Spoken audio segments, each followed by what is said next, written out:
Welcome to The Brave and the Wild, a podcast by Eat What You Kill.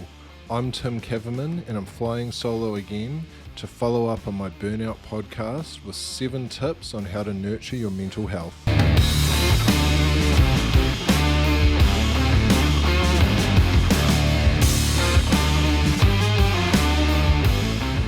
This episode and the information contained in it was put together by myself and my good friend Ampara Bowens, a clinical psychologist.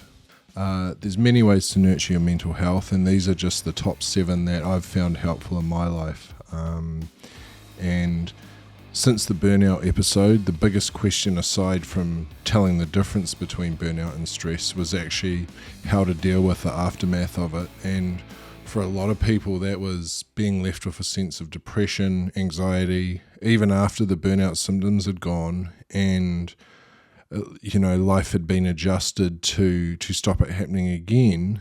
I've had a lot of questions saying, I'm depressed and I don't know what to do. And a lot of these people have also said they don't have access to or can't afford, professional therapy. And that's something that I think is quite, it's very present all around New Zealand. I think there's probably a lot of people that need help professionally who just can't get it.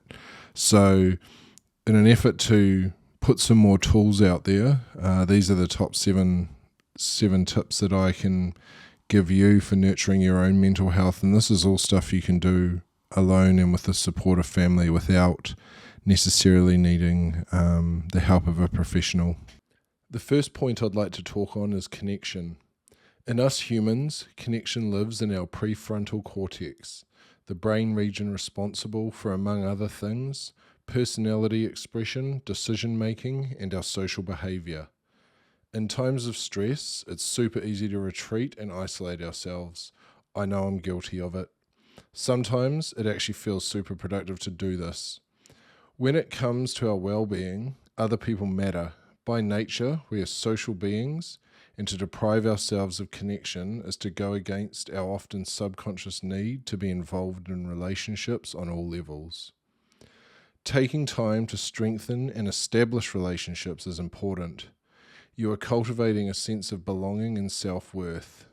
The last few years, there's been an increased level of isolation for everyone. Lockdowns, loss of work, and general uncertainty has made this very hard.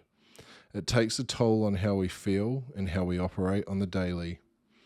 My previous podcast was all about burnout, and a big part of this was spending too much time alone with my own thoughts, my own stresses, and not actually talking to anyone about it. It wasn't until I brought it up with someone, spoke to a professional, saw a doctor, and really delved into what was bothering me that things got better. Even speaking to friends made the world of difference. The physical symptoms that lingered after the burnout demonstrate how detrimental it was, the isolation I had placed upon myself. It's something I will look for in the future, and for myself, the alarm bells now are wanting to spend too much time alone. I understand that some people are natural introverts. I do love a weekend on my own, but when it becomes day in, day out, week after week, there's generally something underlying. So connect with friends and family. Check on them and make time around your commitments to enjoy their company. As I say this, I realise I've been pretty bad at it myself of late.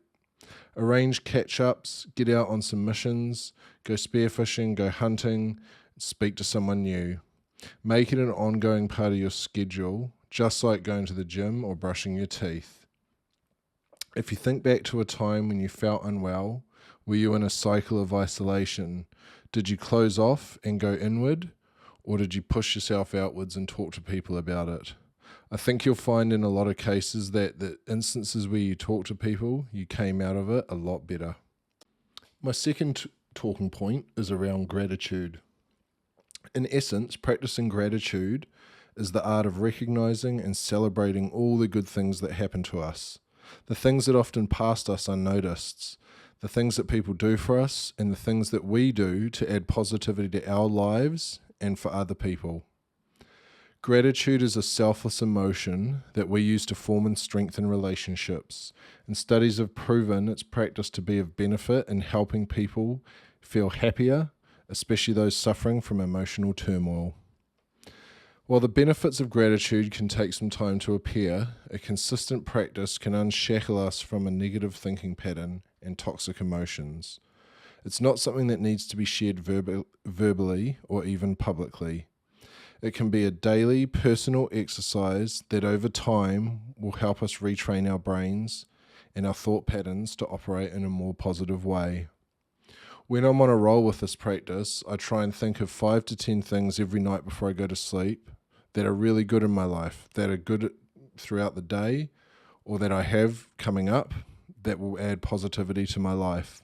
I definitely notice it when I fall off the wagon with this.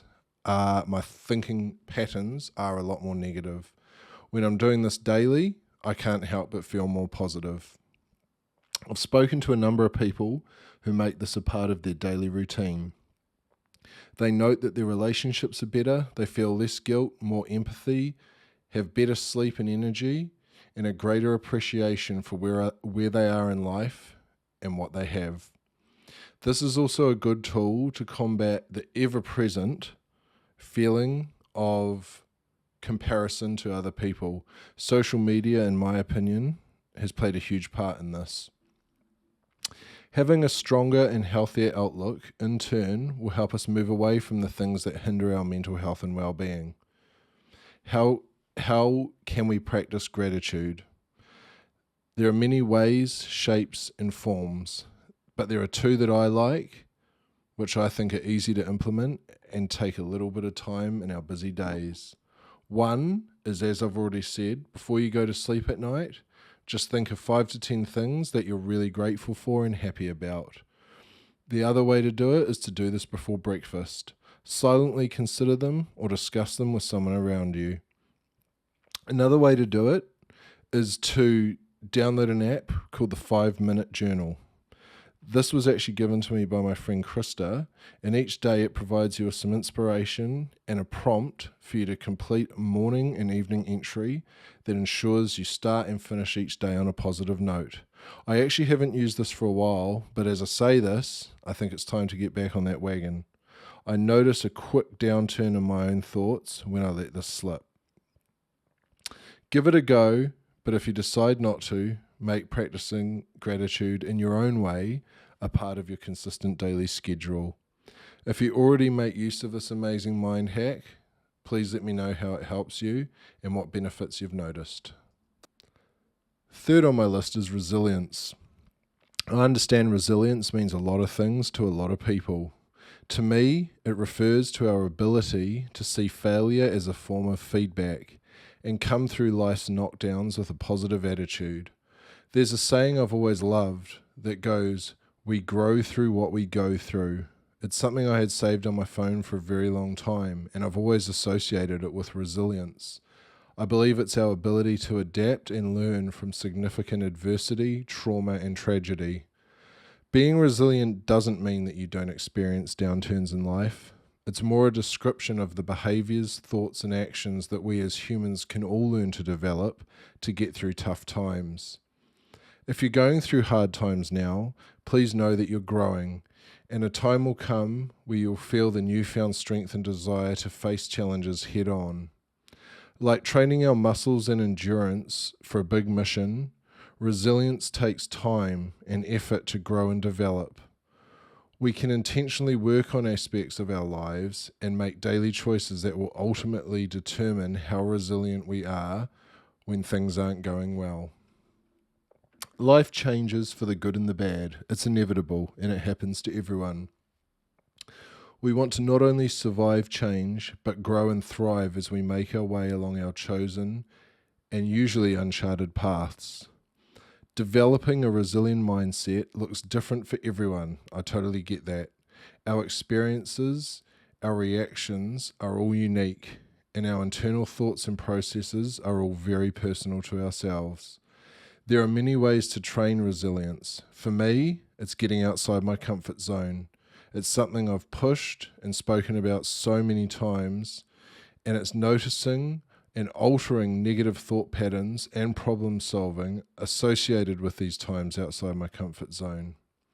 In the last few years, I've learned to seek the uncomfortable and at times the unbearable, and then carry on anyway.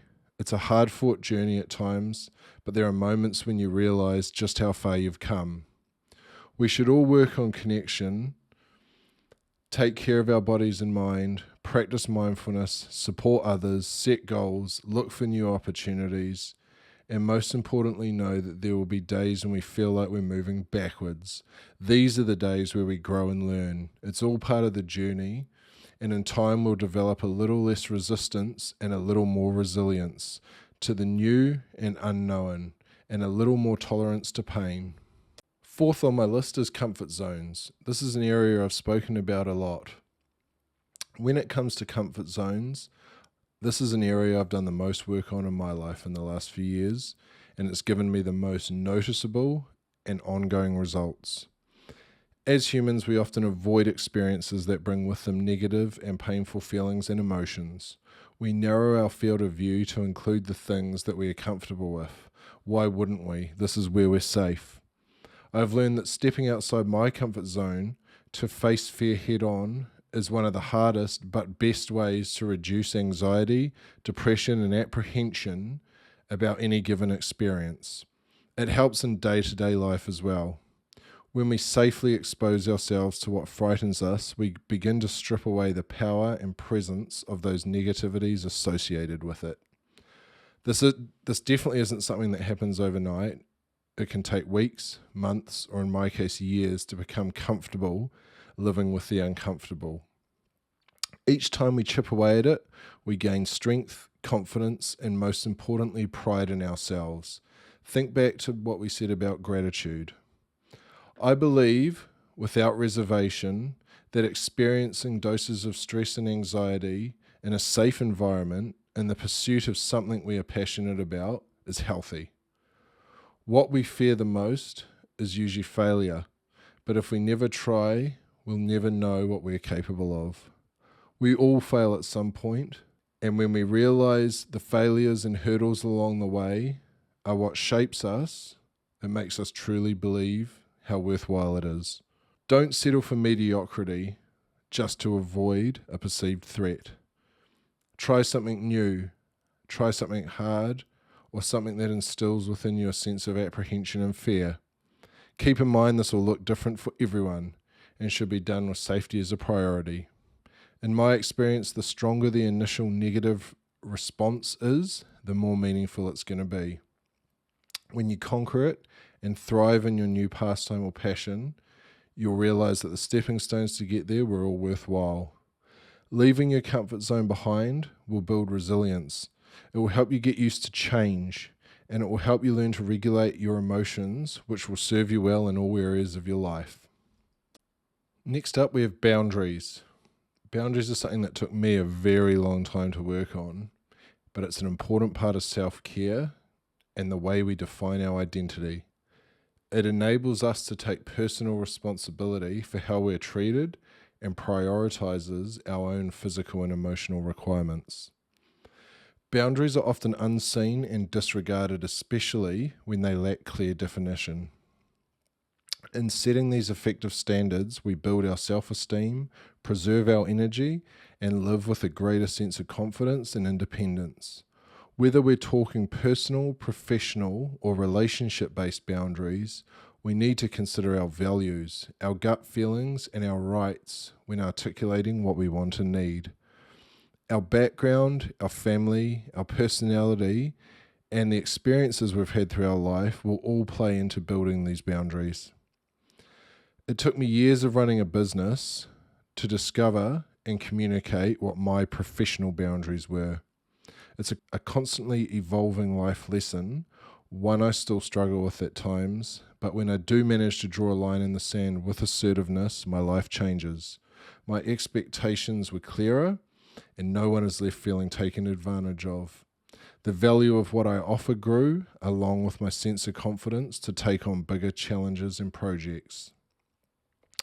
The ways to implement boundaries vary, but in my experience, the best and often hardest approach is to be clear and concise without over-explaining, and ensure you include why it's so important to you. Learning to say no is also another awesome tool to master. Having unclear boundaries often results in us giving our energy to people and things well before ourselves. We end up holding everyone else's feelings and needs and neglecting our own. Practice self-awareness. Define your emotional and physical safe places and begin to communicate them clearly. Practice self-awareness. Define your emotional and physical safe places. Begin to communicate them clearly. With time, you'll feel your self-worth grow and your values soar. The unhealthy people and pastimes in your life will slowly fade away. Ironically, the next topic is the one I'm worst at, taking breaks. Let me start this by saying I know, personally, how hard you have to work to build something great, whether that's personally or professionally. Restlessness, sleep troubles, appetite changes, fatigue, sickness, and lack of motivation are all signs that regardless of what you're doing or building, it's time to take a break. In this day and age, we put much time and importance on the hustle, the work or fail mindset, and the need to continually be moving towards something.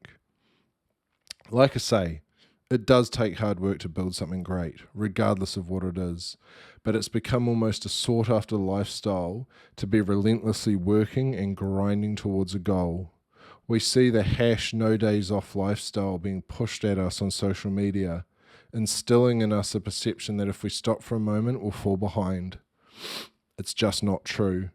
In fact, over the years, I've learned that overworking, overthinking, and moving without rest can be the single most detrimental approach to reaching the goals we work so hard to achieve. But everyone, and I mean everyone, needs to take a break from time to time.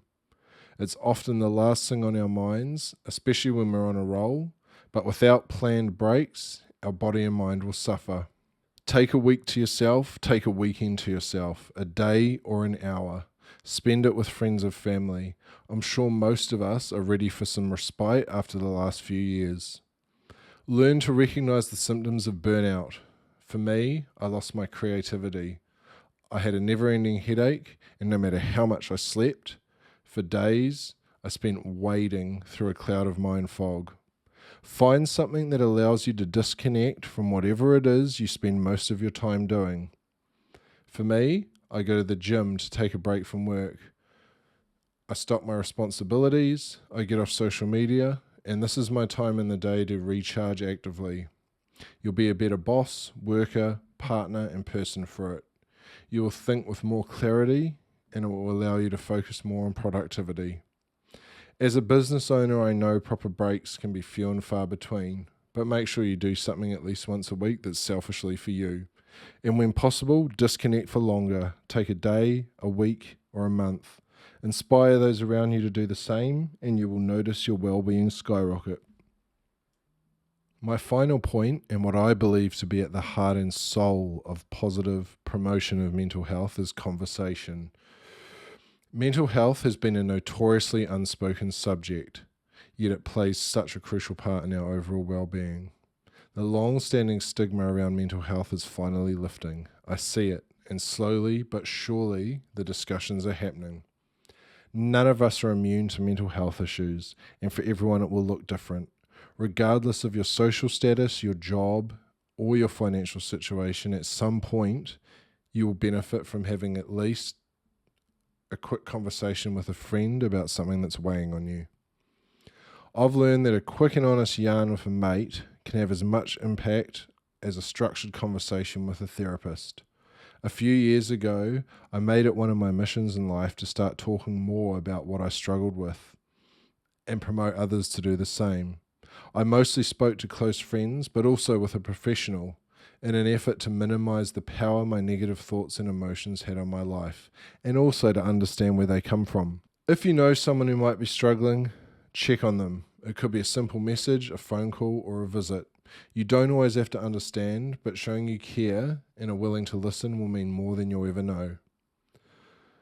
Through crafting meaningful conversations and in turn inspiring others to do the same, we can slowly inform everyone from all walks of life that it's totally sweet to feel what we feel, and when required, to ask for help. If you're on the sharing side of a conversation, be open and really articulate where you're at emotionally. If you're on the support side, feel free to talk less, listen more, and realize you don't have to have all the answers. The truth is, none of us are perfect. None of our lives are as perfect as we make out on social media, and everyone has flaws and daily struggles. Having a hard time on any level is common. It's human. Some of us will unfortunately experience weeks, months, and even years of it. It happens. It's distressful, but there's little point in ignoring it. I hope these mental health points have helped shine a light on this important topic. I hope it's afforded you the time to consider your own mental health and those that you care about. We should all strive to continue this dialogue and consideration. As Kiwis, our statistics are poor, yet we are a country that has proven we know how to band together when times are tough. So at home, at work, or within your circle of friends, welcome and nurture everyone's need and right to have a chat about a shit day or a dark week or a hard year. Talking really is the first step to healing, and the more we do, the more we will recover, and the more we will spread the word of how effective human connection and understanding truly is. Thank you for listening to my top 7 tips on how to nurture your own mental health. I hope this has been a good follow-up to my Burnout episode and given you some ideas on ways to start prioritizing wellness within yourself. There will be more specific mental health episodes to come, but for the next few episodes, I will be back with new and interesting guests. I'm Tim Kavermann. See you on the next episode of The Brave in the Wild.